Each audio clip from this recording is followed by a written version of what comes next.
Good morning, everyone. So I have decided to. I was trying to make the determination of whether I wanted to write or whether or not I wanted to do a video chat and speak to people about what me and our team has been working on. And I just made the decision to do a video because I've been writing and uh, I'm just kind of tired of writing and reading different things. So thank you for indulging me for a few minutes, just for a few minutes. I'm gonna make a short little video, and what I think I'm gonna do is I'm gonna make a few videos over the next few days. One, I want to first introduce our organization to you. We were intending on having a few community activities, and we are looking at kind of redirecting kind of how we're going to launch this uh, in the midst of our current public health crisis. And so I hope folks are taking care of themselves and really doing the work at helping to flatten the curve, if you will, and also ensuring that they're with us after this crisis is over. Because I'm very concerned at some of the early reports that I'm seeing that black people are disproportionately dying of COVID, and so it reminds me of my study around HIV/AIDS, how that has happened, and I want us to be cognizant. I think oftentimes we forget that the people who are entrusted to take care of us as citizens oftentimes forget about communities that are marginalized. And I just want to make sure that correct information is getting out there, particularly to black and brown people.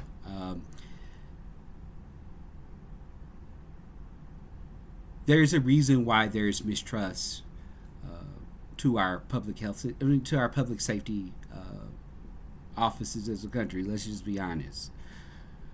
We don't have to go back 50 or 75 years to make that determination. We can go to the courts and we can see the disparity in the way that we have access to the criminal justice system. So I'm not going to get into that. So I really want to take the time to introduce Lord Rustin Bates. So Lord Rustin Bates is named for Audre Lorde, a womanist feminist, someone whose writings I've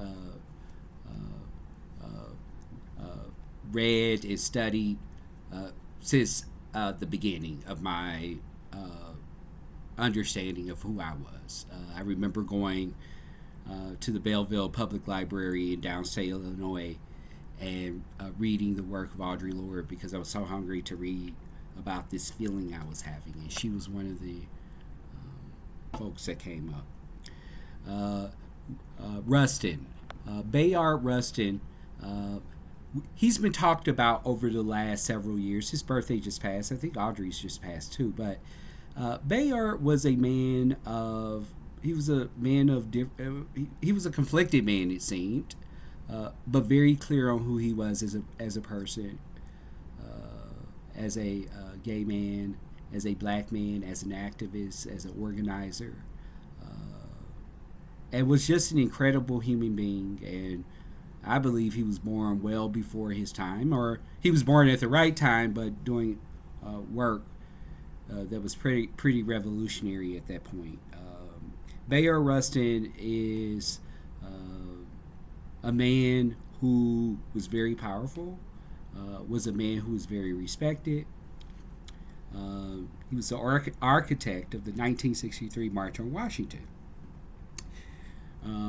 where Dr. Martin Luther King made the incredible and his history-making speech, "I Have a Dream." 3 days before that particular convening, which was the largest convening in the United States, I believe, or on the National Mall at the time in the United States, a black gay man did that. in 1963.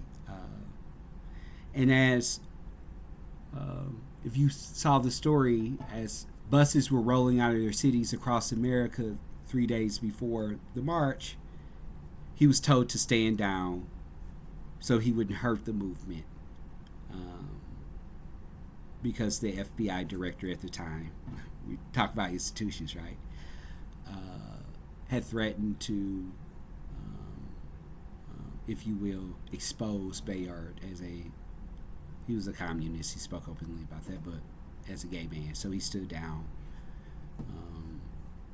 without getting the proper recognition. And the last person is Lois Bates. Lois Bates is an incredible individual who is somebody that one of the first people I met when I came to Chicago 13 years ago. We shared an office at Howard Brown, and Lois was always moving, though she was also very sick. And she was a woman, a trans woman who had served the military, who put off her transition so she could be of service to our country. She was always a woman that put the world ahead of self. And when I say that, she really did. She wasn't a wealthy person by any means. And quite frankly, she made a salary that, that many of us live paycheck to paycheck on. She was not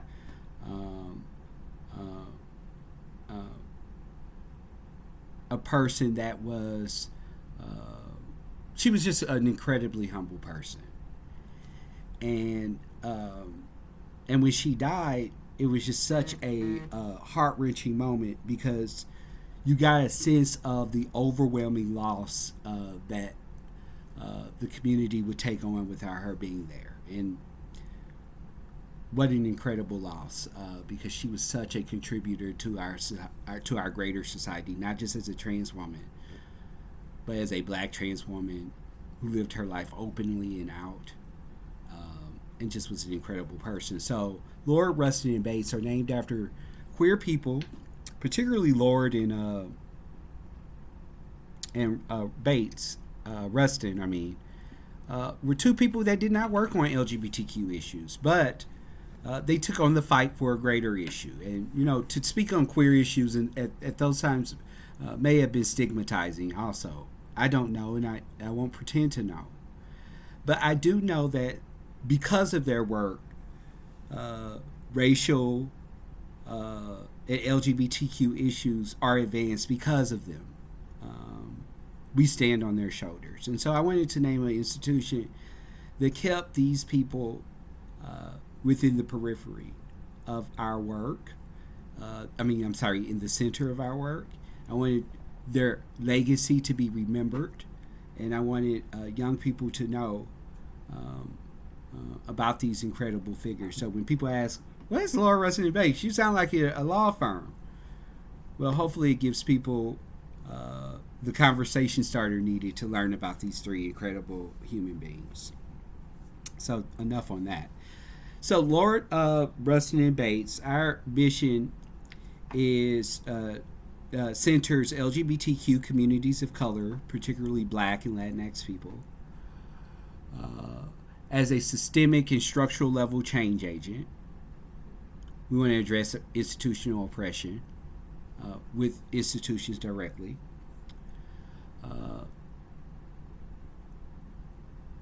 That focuses on organizational development, advocacy, and activism to improve the quality of life of that constituency. And so what that looks like is we're going to start off with three important projects. One, we want to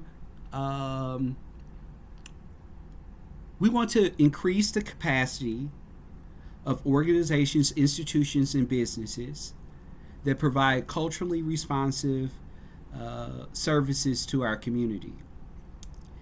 And what we think that looks like is it's not enough to want to provide services to Black and brown LGBTQ people. It's not enough to want to do that. in the healthcare system. You have to actually know concerns that LGBTQ people have. You have to linguistically understand what they're saying. So there's a cultural aspect to language also that folks have to understand. There's also this ideal that that because a person is LGBTQ themselves, that they understand LGBTQ health, and so we want to make sure that when people come into a space, particularly around healthcare, particularly around criminal justice, particularly around education, in the critical parts of our being, that the people that are entrusted to provide such a service are keenly aware of the questions that they should be asking. That that they know, for instance, as a gay man, that perhaps I'm a bottom. That we understand that that anal health is something that should be readily looked on. Or as a person that is transitioning, that that medications are understood in a way that, you know, where contraindications could be of concern with other drugs that I'm taking, for instance. So that's one area. So we want to go in and help institutions knock down policies, update policies where LGBTQ people can be included in those policies. So we know that when we have great workforce, that means a lot of times that transitions to having great service delivery. Great service delivery oftentimes contribute to folks' quality of life, particularly when we're talking about concerns like food and access to health care and things of that nature. So that's one thing. The second thing that we're looking at is that, you know, if you follow me on Facebook, I'm pretty much a political. I talk politics. All the subjects that they say you're not supposed to talk about, I talk about. I disagree. I think we should be talking about politics. I think we should be disagreeing. I think we should be talking to those that we disagree with. I come from the ideal that when we have elections, that when you have people who gave no indication that they were going to vote one way but voted that way, that we have a communication problem as a country being able to talk to each other. And so, like, I embrace talking to people that I politically disagree with. And I think that kind of debate is healthy. Obviously, when it's done in a respectful way. But I think those are discussions that we should be having. But anyway, we want to build the civic power, regardless of what side of the aisle you land on. Building civic power and having strong civic power means that people who are representing you will be more likely to listen to you because they see you as a threat. They see you as a person to be afraid of, and they see you as a person to be accountable to. And so building civic power for Black and brown LGBTQ communities is becoming essential. Had we had that in the 1980s, things may have looked different for our community. And so building civic power means that those who are entrusted to elect us are likely to listen to us, right? The third thing is that it is abundantly clear. So I understand that people have this concept of jobs training programs, and I always say to people, I don't know what a jobs training program is.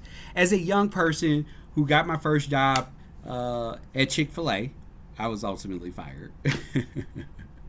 I came to work with blonde hair, but that's another video. But anyway, when I got my first job, I was trained on that job. So every job I've gotten from my entry level positions all the way up to my director level positions. I've always been trained for what the employer wanted me to do. There was not a one mass job training program where I learned from, and so I want to get away from that concept, and I want to move towards a concept because I don't see job training programs. I'm just saying in the North Shore or even on the North Side targeting white folks. I see it always targeting our community, and they go through a job training program with no job afterwards. False hope.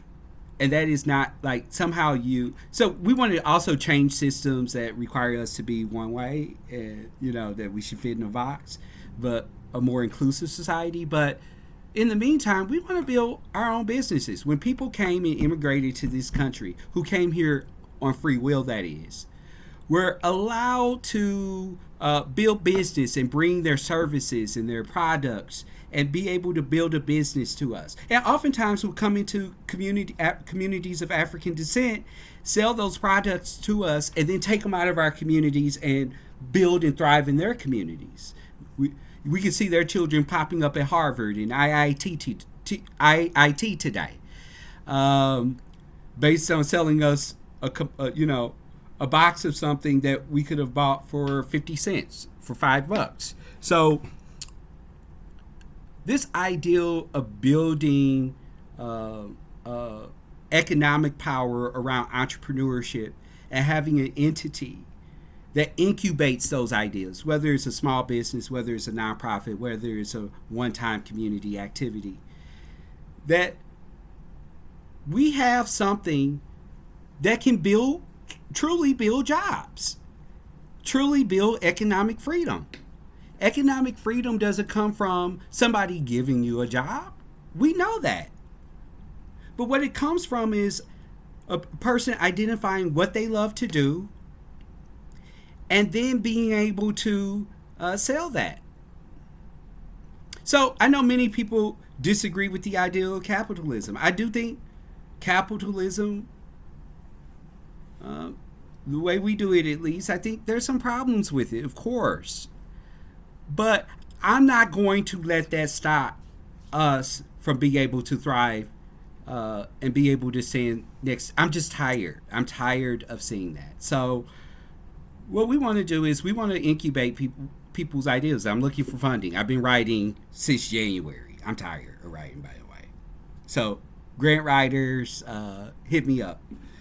So that's one idea. One idea is really helping people to, having a place where they can come in and get trained on applying for a Secretary of State business license. What does it look like to apply for a 501c3 versus a 501c4? What does it look like in certifying with the Attorney General? What are the tax? We want to be able to hearken this idea that we win as a village. Go back to that concept of village, because we certainly are a village, and that has been ingrained in us from our ancestors before we got to this land, that we and other communities operate in that sense. And so I want to make sure that we're building a service to Black and brown communities to be able to incubate their business ideas and be able to thrive in that way. And I know I said 3, but 4. It's really 4. So this ideal of artists in Black and brown communities have led the way on social justice issues from the beginning. I think about Mahalia Jackson. I think about Aretha Franklin. I think about the brother Bill Withers. May he rest in peace. Michael Jackson.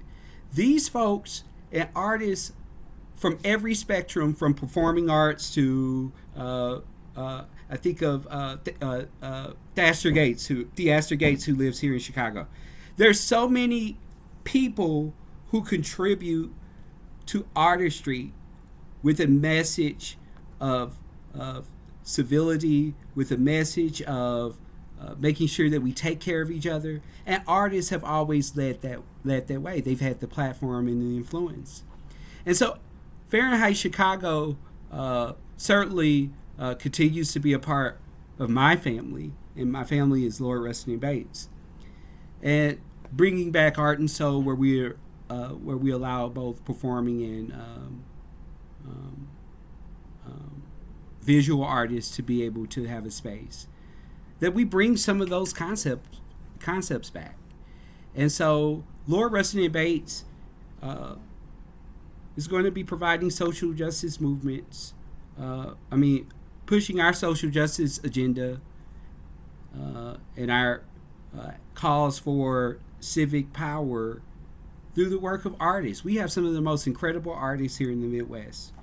And so I want to make sure that we're promoting them, that we're paying them, but also that we are fueled by their energy and we can feed them back. And so arts in social justice is also the last project. So we're starting off with a bang. The idea will start Illinois and Missouri this year. And so we'll be doing some light work in Missouri. I want to like manage expectations here. But most of our work will be centered in Chicago for this year, especially since everything that has happened due to COVID-19. And so I want to make sure that things are still in place. I want to make sure that that we evolve with the times. Organization is only as strong as it is able to wield itself through the controversies or disasters of that moment. And so we're going to be shifting a little bit from our original plan, but we're going to still move forward. For instance, Fahrenheit Chicago, because critical time, and I'm guessing the economy is not going to recover that quickly in enough time for us to organize resources. So it's probably going to be a one-day activity, just to be honest. So what else? We have a dynamic board of individuals. We're still looking for board members, and so I am encouraging women of color, queer women of color, cis and trans, queer trans men, people of Latinx descent, to please reach out to me if you are interested in our board. Our website is www.lorderustinbates.org. Again, it's still evolving a little bit, so be nice to us. Join us on social media.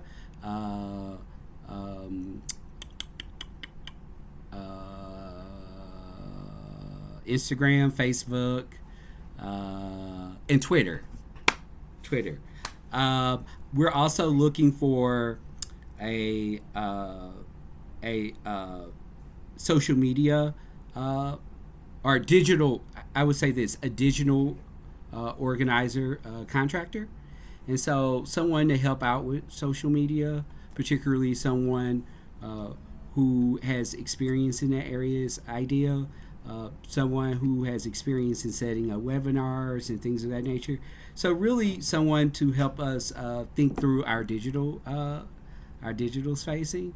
So and I'll put out a job description about that here shortly. But thank you all so much. My name is Anthony Galloway. You can follow me on Facebook and Twitter now, and Instagram. Anthony Charles Galloway. So thank you so much for tuning in, and I look forward to going with you and to